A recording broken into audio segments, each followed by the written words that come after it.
সামাজিক সুরক্ষা ও নারীর অর্থনৈতিক ক্ষমতায়ন নিশ্চিতকল্পে আমাদের সরকারের সিগনেচার প্রোগ্রাম ফ্যামিলি কার্ড কর্মসূচি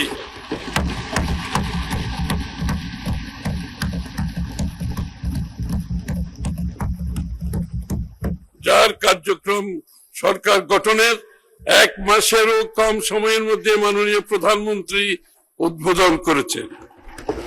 এর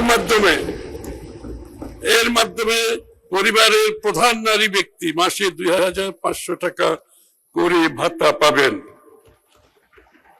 2020 সালের মধ্যে পর্যায়ক্রমে ফ্যামিলি কার্ড কার্যক্রম দেশব্যাপী বিস্তৃত করা হবে। ইতিমধ্যে পাইলট কার্যক্রম শুরু হয়েছে 2030 সাল 2030 সালের মধ্যে পর্যায়ক্রমে ফ্যামিলি কার্ড কার্যক্রম দেশব্যাপী বিস্তৃত করা হবে।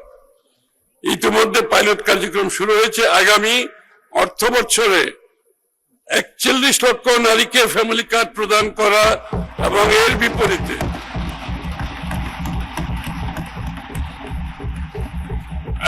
এর বিপরীতে 14,500 কোটি টাকা বরাদ্দ প্রস্তাব করছি।